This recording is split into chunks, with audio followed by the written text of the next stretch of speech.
audio archives, and what did Benny Boy have on his phone? I was getting ready to watch the audio archives like I usually do. I can do every Thursday, and then I saw something that told me, you know what? I gotta go live. This is something that I have to react to. Benny Boy got something from his earlier versions of his show. He has got a phone vision box. Phone vision box. Those things are like impossible to find. I mean, I have been looking. I told Benny I would look for one from. I can't find them. How did he get one? I have no clue. But it's like phone vision. So he must have digged. He must have digged deep in his pockets because I could not find one.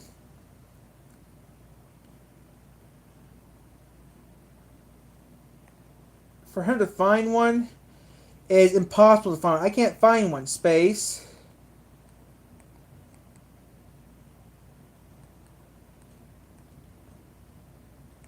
So yeah, good old Benny Boy found a phone vision box from 1966. And yes, guys, so I'm gonna watch this, then go to lunch maybe because it's late, 9:30 right now. It's 9:30 right now, so yeah. After this, I'm gonna get ready to go to lunch. This is something I want to react to because I've never seen it. So a phone vision box, 1966. I think that's what it was. I'm not sure. I think it said phone vision. I'm not really sure, but it said something that looked familiar. Yep, Zenith phone vision box, pay TV box. So yep, in the 60s. So this is special. And welcome to a possibly rather underwhelming edition of Ben's Junk. These are hard to find, Benny Boy. Not that there could ever be such a thing as underwhelming Ben's Junk. But then again, sometimes the items can be a tad underwhelming. And indeed, this is one of those rare occasions where I'm going to tell you right up front, I cannot demo this. This isn't even the complete unit. This is only the front part, and that amounts to a third of it, if I had to guess.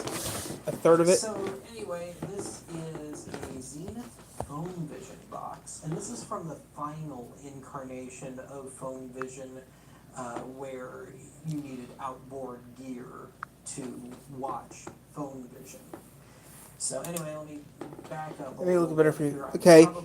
Let's do an 8mm because it's phone vision. I'll do an 8mm. Because it's 1966. Just to fill you in briefly. 1966. Back in 2015, I did an episode Yep. called Prehistoric Yep. View, and it's one of the most famous archive episodes. Mm-hmm. I think it's in the top 10, at the very least top 15 most viewed.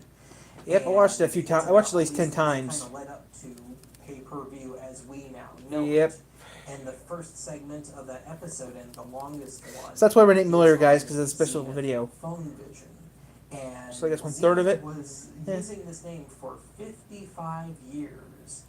But for the purposes of this discussion, in 1931, 31 to TV was 86. still very much an experimental thing here in the States, 10 years before we had our first commercial TV station. Zenith was already trying to foresee the future. They were trying to figure out, is TV going to be like radio, where it's ad supported, or is it going to be like going to the movies where you pay per view? Get it? And, Oh, okay. You know, it wound up being a little of both in the long run. But if nothing else, this pointed the way towards pay-per-view as we now know it.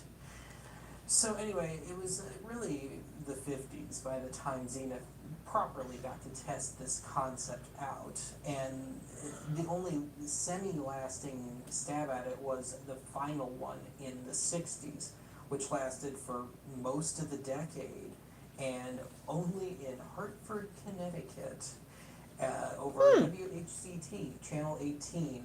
I forget what the current call letters are, but it's not that anymore. Anyway, that lasted until early 1969, and almost like kind of a cruel joke, the FCC cleared Phone Vision for full national use, you know, a proper rollout, not too long thereafter, and they could start doing it at the beginning of 1970. Obviously, that didn't happen. Zenith always lost money on this whole Phone Vision thing. And by the 60s, it was totally outdated. Even though it was, you know, the whole pay-per-view concept, the way that it was handled, it couldn't handle color. So everything had to be black and white. And the movies that they ran, at their absolute most recent, were 2 years old. And I think by the time the 60s rolled around, they were running much older movies than that, trying to intentionally keep them black and white. But there's so little information on just the day-to-day stuff that I can't confirm that. So anyway, this is one of the Hartford, Connecticut boxes. This was made in January of 1966. This apparently went to somebody's home. I've got the original box here for this part of it. This would have been in 2 boxes initially, but I don't think he ever used it. This thing is, it hasn't been stored the best. There's some, I'll point it out, there's some discoloration, weird stuff going on in the chrome in spaces, but it looks like this just did not get used. And yeah, this wound up back at WHCT, and there's a photo that appeared in Prehistoric Pay-Per-View, and I'll cut it in here, of the basement of WHCT, where there were just stacks of these things kind of disembodied.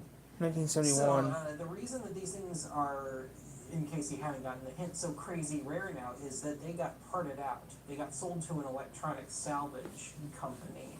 And it's just dumb luck that a few of these things seemingly have survived. There are only 2 that I know of this 60s incarnation. The Early Television Foundation or Museum, whatever that's called, has 1, and there's only 2 pictures of that thing, but that one's at least complete.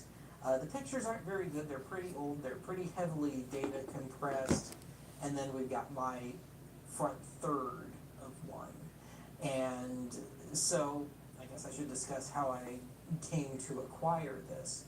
So, really, fairly recently, I got a private message on Facebook from a viewer who sent me a Fleabay link for this thing, saying, had I seen it? And no, for all the running Fleabay searches I do, Zenith Phone Vision was not actually one of them. I had never had any great hope of finding any of that stuff in the first place, and I truly long written it off by, just a few months ago. But I looked at it, and it wasn't complete, but it was $20 and 20 some odd dollars for shipping. And That's not bad. $40. That's a steal. I spent more on the shipping, true to form, but I just had to pick it up. If only so there could be a little footage of this thing out there, so I could take some good photos of it, and I will end this video with a photo montage. And okay. yeah, so even if I can't demo this, if this is just strictly an academic thing, still, it's still cool to have one. It feels like something I need to make. And duh, you make the good shit. In my very, very small collection of items, like just 3 or 4 items, that I hope one day will wind up either in a museum or with some really hardcore collector, that has the huge home and has their, each room set up for a different decade. So this would go in the 60s room and have whatever 60s gear that you could hook up to it, 60s TV, 60s stereo, and whatever else. Maybe get really adventurous, and put in a skip-field open reel video recorder in there too. But, yeah, that was kind of the idea here. I just didn't want to see this thing go to the landfill. So, it wouldn't. You'd put care. There's very little for me to run down here. Now, by the time the 60s version of Phone Vision came around, Zenith had kind of digged around with how they did this. So the name Phone Vision is obviously no accident. This was partially delivered by Phone Line, and it seems to be how they kept track of billing, and it was $1 per movie. Adjust that for inflation. But by the time the 60s $3 came around, I may have gotten this wrong in the Prehistoric Pay-Per-View episode, but I mentioned that you'd get a paper list of whatever movies. They'd have to run through some sort of weird decoder, almost like a Little Orphan Annie decoder ring or something, or just a little thing with if you remember those pieces of paper with the oddball ink, I forget what it's called, where you place it under something red, like red saran wrap, and it would expose whatever you were trying to read. Maybe something like that, but I think it was simpler. I think they just sent you a proper list with some codes on it for whatever movies. Here's the movie, here's the time, here's the code you need to punch in on your Phone Vision unit. And so with that, I'll go ahead and open this up. And yeah, I am propping this up with folded up post-it notes. There's only one foot on this. The other feet were on the rear part, so this thing is very floppy as is. But if I open it up, and if you look on the chrome, if the light hits it just right, um, it is a little off. It's not necessarily just my fingerprints. I did try to clean this off, and a lot of it is just like corrosion, some very, hopefully I was able to stop it, but some early signs of rust starting to happen, but hopefully I was able to keep that from happening. But anyway, up here, and this is why I'm going to have a photo gallery, we have our, 4 digits, and, 3 digits and a letter, and a button to punch in what you want. Now, this is where the back part of this would have come in handy. I can hit this button all day long and nothing's going to happen. This seems to just be decorative, this brown bit here. It doesn't seem to be connected to anything totally solid. But yeah, so you punch in your movie somehow, some way with this. You got a fine-tuning knob here. And just to hammer home that this is indeed the Hartford, Connecticut version, and I will put in a proper photo later. The very first instruction is turn your TV to channel 18. So yeah, this was made with a very specific market in mind. Basic TV, pay TV switch, that's really all there is to it. I think all the fun stuff was in the back. So anyway, if I try and turn this thing around. Oh, yeah, I see what you mean. I have to, yeah.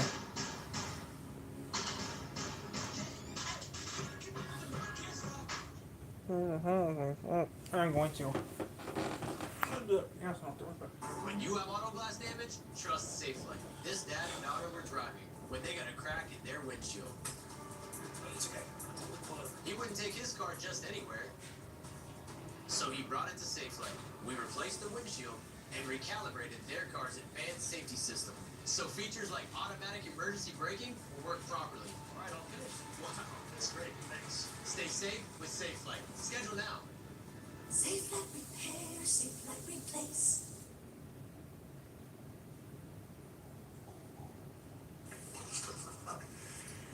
I was considering trying to open this up, but I think I would probably destroy it.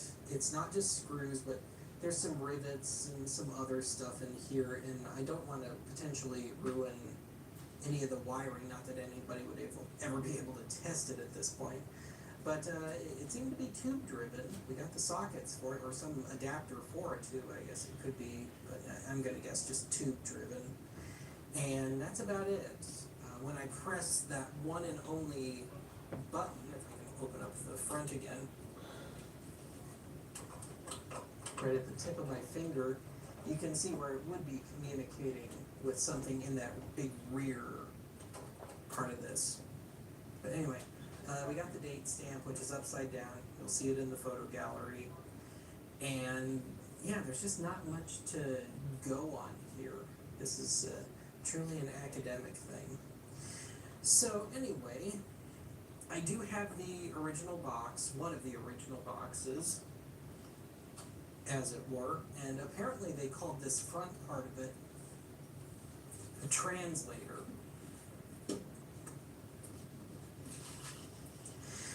Now I don't know, this S60388 appears elsewhere on the box, but I couldn't tell you if that's a serial number or a model number, but I'm going to guess, if I nothing else, they imagine called the it's the front model part of this number. the translator, which would make sense. I'm sure there's some voodoo going on in that main unit that I showed.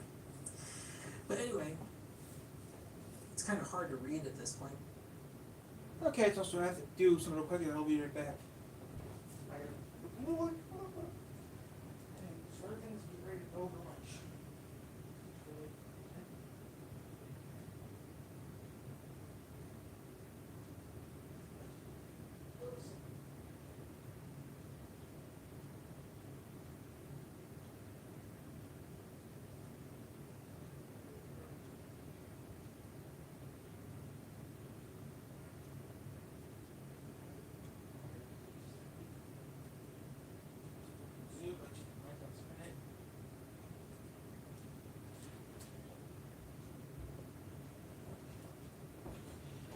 Tyler committed suicide. Yeah, right. Like, I really would do that. I'm not that stupid.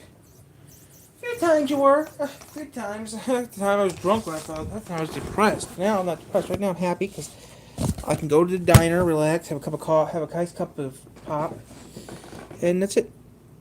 But it does have somebody's name on it, George Holm. And, That sounds- well, we have parts of an address here. I think between the torn off address and the P.O. box for a return address, I think we're safe at this point, and this being almost 60 years old. Yeah. Yeah, so we do have a little bit of this surviving. Now, all this marker stuff, I don't know if this is, I think this is from 1966, 2 of 2, that would make sense, so 1 of 2 would have been the big rear part of it. Anyway, we have one other instance of that number and name. And I should note, in all fairness to the seller, this was double boxed. They did not try and send this ancient, decrepit box through the postal service. But anyway, once again, we got a date. We got K39, which also appears on the back of that unit. But if you can look through where it says TV tuner here, we actually have the address for WHCT. So part of me thinks that later on, this may very well be part of that stack that appeared in that photo that was taken Ooh. in the early 70s when WHCT was really just kind of abandoned. I think they were still on, but it was very reduced. I think it was just a few reruns and not much else. I'd have to look into that a little more. Or if somebody knows their Hartford TV history, feel free to fill me in.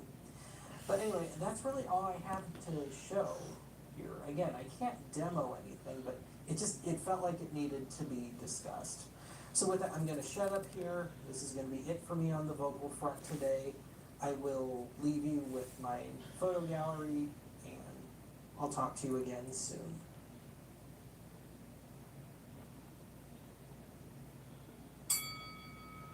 Photo gallery. It's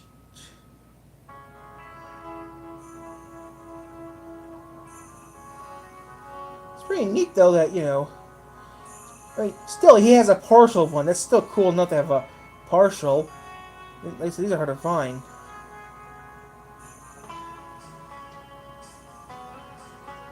At least he found one, yeah.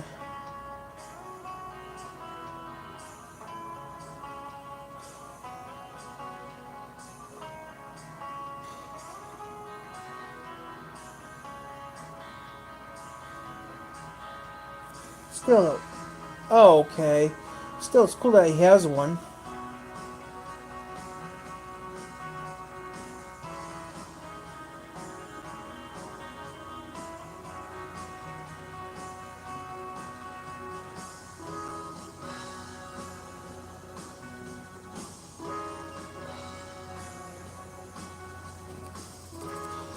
TV tuner box.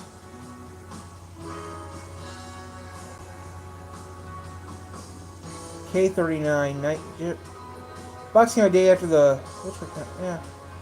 Yeah, stuff in the box alone. That's pretty cool.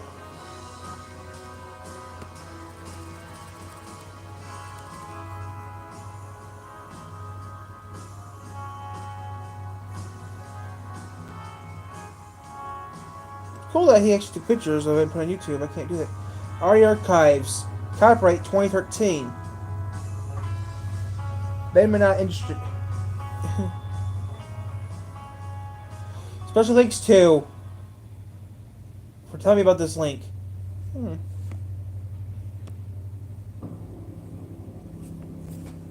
Okay, guys. I'm gonna stay on it now. Hey guys, Tyler here. I'm just gonna stay on it for a little bit longer. Let me turn this back to Let me turn this back to like normal filter. There we go, no filter. So yeah, guys, since there was a thing I had to do. Now, I know you guys are thinking, Tyler, you do some crazy shit over the years. You need to shut down your channel. Well, no, I'm staying on. I mean, I like doing YouTube, guys. If you guys don't like my YouTube channel, I understand. But, I mean, gotta think of that, guys. Over the years, I've been doing this because I like doing YouTube. I mean, if I could actually do what I really want to do, I'd be doing animation. But, I can't do animation because I don't know how I should do. But, yeah, I'm gonna just tell you right now, I like being on YouTube because it's fun.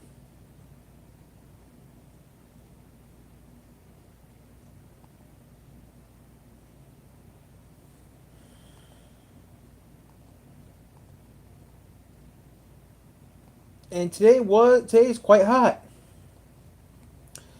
Today is quite hot, and today was quite hot. The thing is, though, it doesn't really matter what I do. I mean, I just do this for the fun of it, anyways. I mean,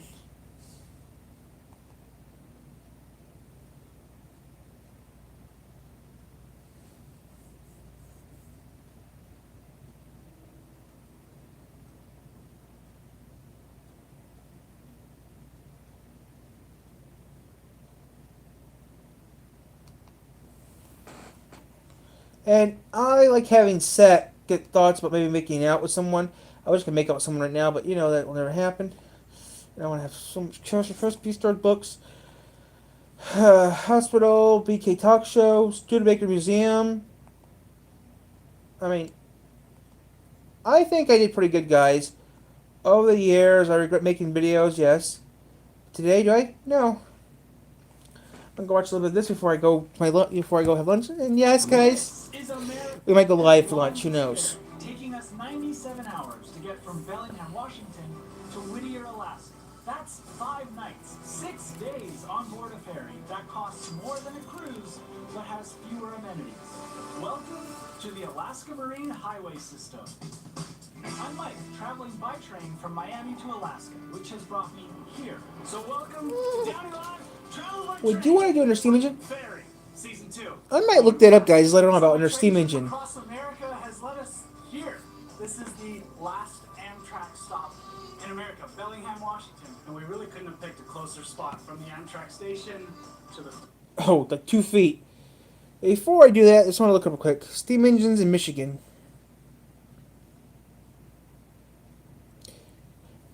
Steam engines near Elkhart, Indiana.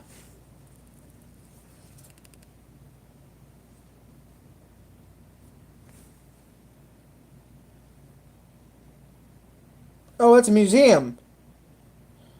Oh, that's what... Oh, that's a museum. Okay, so it's not a real train. It's a museum.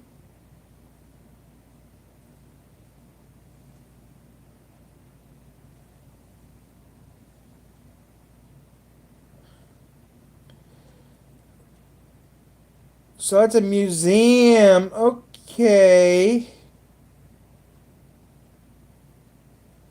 Where's this at?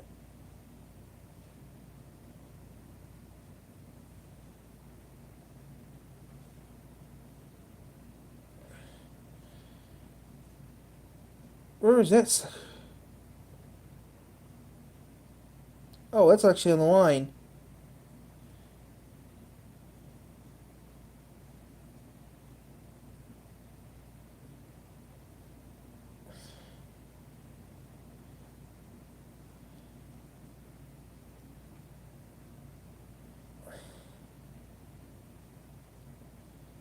So it's near Galeen. It's near Huston.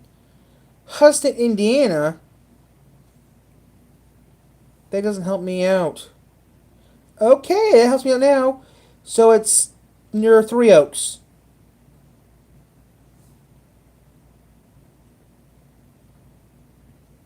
Okay. Oh, it's in LaPorte, Indiana. Okay.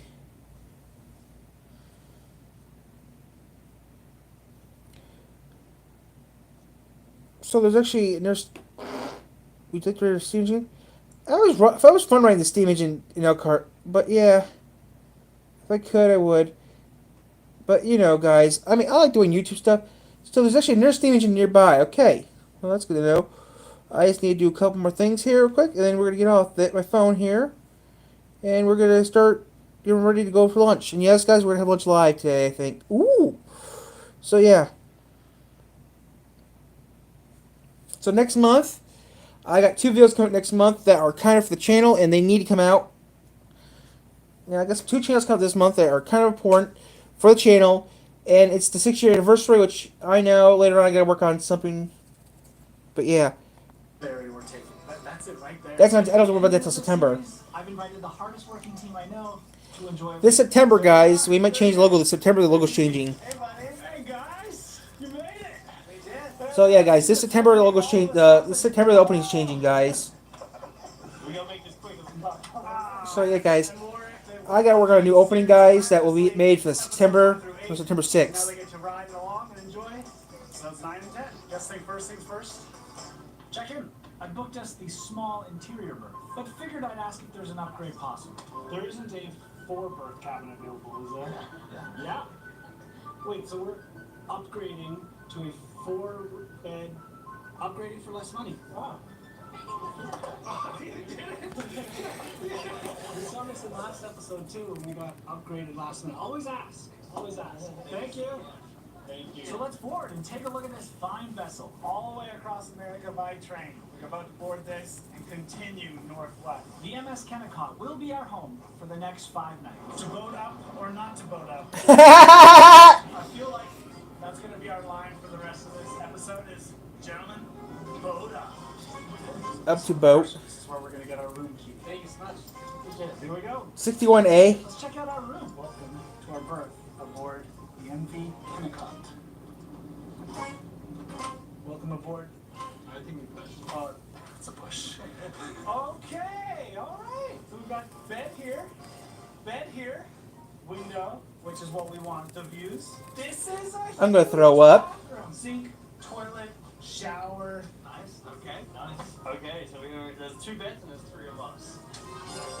Oh, Like we've got some life jackets here.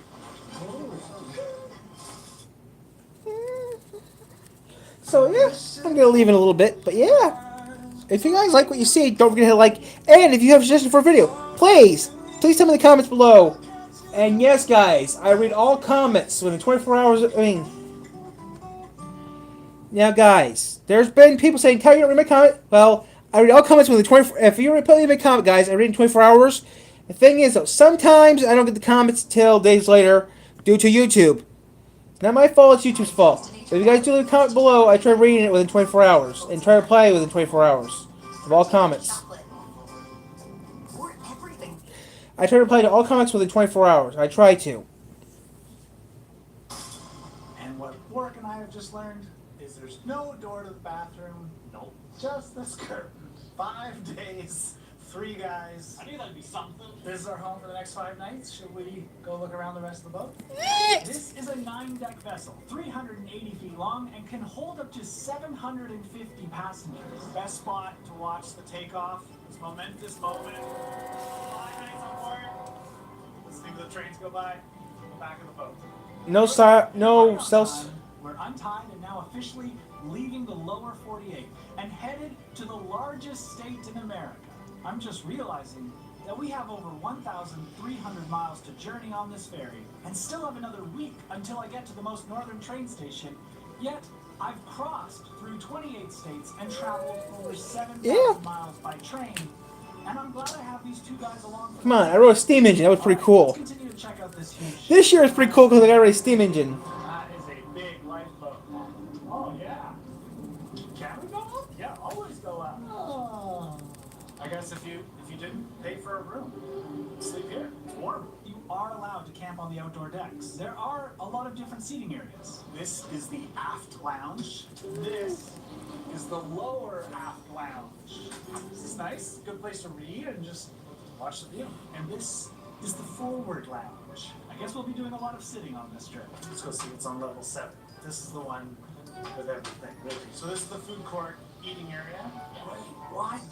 There's a bar on board. A couple of entertainment areas. Oh, board games. And the movie theater. Let's not look yet. We've come in for 7 o'clock because we're playing Alaska's Inside Passage. Very, very good. Okay. So, Wow, 5 days of this? so we're gonna have lunch in a little bit. So I'm gonna go to lunch in a little bit. We're already bored, and there isn't any Wi-Fi for us for the next 5 days. Now, if you are camping and you don't have a room with a shower, there's a bathroom here that has showers inside, as such. But there's also a washing and dryer machine, which is perfect for me because today's video is sponsored by True Earth. Now, So, yeah, guys, last would you wanna do that? week, so I keep I would like to do some more steam engine rides, but It's 32 loads, the equivalent of a normal jug of laundry detergent, but it is recyclable, compostable, biodegradable, and so easy to use. What I love about the True Earth Eco Strips, other than getting a full 32 loads out of just a simple envelope, is that one strip does enough for an entire load of laundry. If you have a big load or a really stinky load, you use 2 strips. And the best part for me while traveling is that they work in both top-loading machines and front-loading machines, as well as in hot water or cold water. Basically, any machine they're going to dissolve completely. So if you want to try them for yourself, I've got a little 10% discount for you. Click the link in the description down below. No thanks. I'll pass on True Earth. 10% off and help remove plastic from the household. So thank You you. need to pop that Z in. Sponsoring today's video. So if I do go back to college, guys, To dinner. There is a cafeteria on board where we'll be eating all of our meals. Yeah. It's simple with kind of a cool retro styling that you would expect on a ferry to Alaska. But what North I didn't expect is the to daily Alaska. specials board with a rotating menu of freshly cooked meals. And it was so good. I mean, we almost always choose it. Tonight, there are 2 specials, and we ordered both. We're the pot roast. Barbecue pulled pork pasta, please. All right. First meal on the ferry. Already. That's good. I need to buy some MREs. If I go to college again, I'm about to buy some MREs. Oh my god. It's just, wow. That's a lot of flavor in there. For ferry food, for the next 4 nights after tonight, we're happy. Yeah. I have to admit, that is a huge relief that the food is good, because we have nothing else back. On this trip, we'll spend the first 2 days passing through Canada. You don't need a passport for this trip because the boat doesn't stop in Canada. But I live in Vancouver, so it's weird to be this close to my home city and not stop.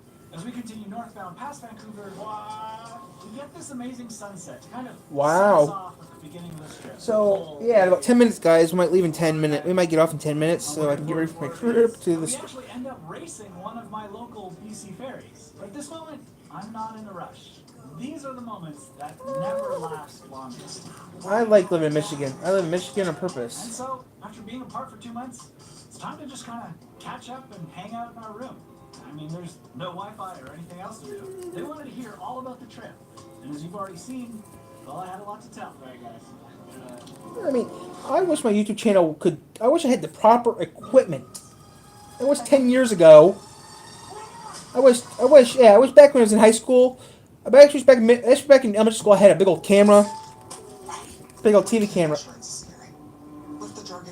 I wish back when I was back in 5th grade, I actually had a better camera with me, actual movie camera with me, and filmed a lot of videos over the years. Well, I mean, if I had the time and the technology back then, I'd be filming tons of videos on YouTube. It's a slower rock than the train. It's just a I have a big ass YouTube channel long back and forth. with the hair off your face. Time for breakfast. I feel like I'm back at summer camp or a high school cafeteria or something. It's kind of fun, but the food is good. The thing is, once we're done eating, we don't really have anything to do. It's 11:30 in the morning, and we're still sitting around the breakfast table because we kind of have nowhere else to go or anything to do. And yet, something tells me a day on a ferry is not any ordinary day. There, whales! There it is! Wow. Oh, wow! That's a tail! Oh. I need to do some stuff later. Decided to take a late morning session in the room. Some working, Hey, guys. some reading, some napping. I won't say who's doing what. Hey, give me a break, will ya? After 2 months on the road, I need a nap. And before you know it, it's time to eat again. Ooh, I want that. One meal to the next. I don't know, do I want a burger or do I want... I don't know what I'm going to have for lunch yet, but This maybe I'll... stunning landscape gets a lot closer to us. And with that, we get to see some of the small coastal communities up here as well. What is that? Look at that ship. Is that a massive yacht or a small cruise ship? I feel like we're being hunted down. But apart from that, it's so peaceful out here. Hey, guys, no Tyler here. cell service, no buildings, just nature. So this might be one of the narrowest stretches we go through on our way to Alaska. And not only do we have the big yacht chasing us and catching up to us, but we've caught up to a BC ferry. And because it's so narrow, none of us can pass. We're just tagging along. Even though we're on a ferry and not a cruise ship, the nice thing is we still get the exact same views they do. This place is real. This is insane. I should have had Warwick is from Australia. You can't tell by his accent, so. I'm from America. I've never seen anything like this before. This is just... Sorry, guys, just I'm excited that I'm going... I haven't been to dinner all week, which is not like me. I'm just at dinner like... Sure, it's not really coming across the camera. I hope it translates well, but like this is just not look real. Oh, I need to call the bus before. I have to call the city bus before I do that. I think this might be the best way to travel to Alaska. Actually, Because instead of just flying in and being there, I'm gonna call the bus real quick. Go back in a minute, guys. I have to call the of the bus. landscape changing from what is Washington State through all of British Columbia and ending in the massive Alaska. Yeah. And you get to spend 5 days going through this. I feel like we have this whole thing to ourselves. This is so cool. I've never seen you smile that big before. You're happy. Big smiles, big smiles. We spend all afternoon on the deck, just taking it all in. While looking out at the mountains and water here, it's hard for me not to recognize how varied the landscape in the United States is. From the orange groves of Florida, to the beautiful green Amish country of Pennsylvania, to the misty mountain of New Hampshire, the lonely desert of the Lone State, the red rocks of Utah, the high altitude thin air of Pikes Peak, the canyons of Colorado, and the incredible Grand Canyon. It's so varied and so vast. I mean, America really does offer it all. And back here on the boat, crossing through Canada, I can feel it. The excitement for Alaska is growing. I am looking forward to the train trip in Alaska. That's a classic Downey adventure. That you haven't done yet. I've edited and seen so much footage of Yeah. trains, but I've never been on a train trip. And now we're doing it. I hate to leave this. But should we do dinner? Here you go. Thank you very much. We each got the same meal. 3 baked chickens. Alright. But tonight, I'm gonna try the bar. This small bar is only open in the evening and is the social gathering spot for everyone on board. I mean, really, it's just a change of scenery from the other city areas on board, but it is a nice way to end called the the day. bus, so It's let's like do it. A So- small town bar. So the bar. We used to have no bars. We used to have no bars in this town. Last bar should. Now we have like 3 bars in this town now. Very exciting. I have 3 bars in my town now. Well, I used to have one. Sitting on that one. Where I used to live, I used to have 2 bars, but one bar was closed because it had mold, and then the bar burnt down. Then a lot of angry people were around. You want to get drunk, you had to go to Sturgis or Coldwater or Bronson. No. I think there's a bar in Bronson. I'm not really sure. Go, nothing to do, no service, good friends. If I still in Colon, I'd be at the marathon right now, working on some paperwork maybe. I guess what's next Maybe not. is we have I don't know. surprise in the morning. I'd be in Colon right now, or I would be in or I'd be at the or maybe no, if you're looking 3 or if you're looking Colon. Right now, I'd be at one of the bar. Or, yeah, I think right now I'd be at the bar, or I'd be at the or I'd be at the library, or I'd be at the. Along the way, but I didn't think that we'd be able to get off. We haven't been down here in 2 days. Day 3. Getting to go outside. I don't know what I expected.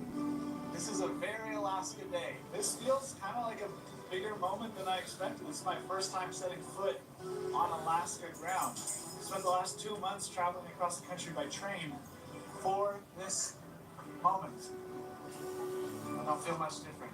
I still feel like I'm moving a little bit. We're in Alaska. Yeah. Hell yeah. Because we're not on a cruise ship, there aren't any day trips or expeditions planned for us. You are welcome to get off the boat, but what you do is up to you. We're going to spend some time in the appropriately named Ketchikan Misty Fjord here in the Tongass National Forest. Holy, look at the eagles right down here on the main street. I don't know if I've ever been so close to one before. Clearly, we were very unprepared. We decided to walk into town and we just sort of picked a coffee shop as a destination. I see you, baby. We've walked 45 minutes, 2 miles, and we found the coffee shop we're looking for. Let's get I it. think I'd like a latte, please. And it's pretty clear that we are not the only visitors here today. Something tells me this cruise ship is bigger than our ferry. Ketchikan, Alaska is a small town with a population of about 8,000 people, which more than doubles when the cruise ships stop in port. These are some big boats coming into this little town. But it's also Alaska's first city. I suppose that's because it's the first stop when you come by boat. But it's also the salmon capital of the world. This is where the salmon run, headed upstream. Just not this time of year. No fish swimming upstream today, but we did see a harbor seal. Wild Alaska, already. This is what I imagined of Ketchikan, a little like fishing village. So this apparently is the historic red light district, where it says, Dear Dolly's house, where both men and salmon came upstream to spawn. So apparently prostitution was legal here from 1903 to 1953, but alcohol was prohibited. While it was a hardworking town, it feels much more suited to tourists today. Obviously, way back in the day, Yeah. really meant something to the people here. But now it's just tourist. Just souvenir shops. What'd you get? Insane nausea. Motion sickness pills? Yes, sir. Ferry rocked a little bit last night. There are 3 hours on land. I got 10,000 steps in. I guess that's it. Back onto the vessel for another 3 days. Ketchikan was like a teaser of what's to come in Alaska. So guys, I gotta let you guys go. I gotta get going. I gotta get ready for. So, I'm going to lunch, so I'm gonna get off, guys. I gotta do a couple more things here. I'm gonna get going to lunch. And yes, I'll bring you guys with me on the cell phone. So, see you guys then.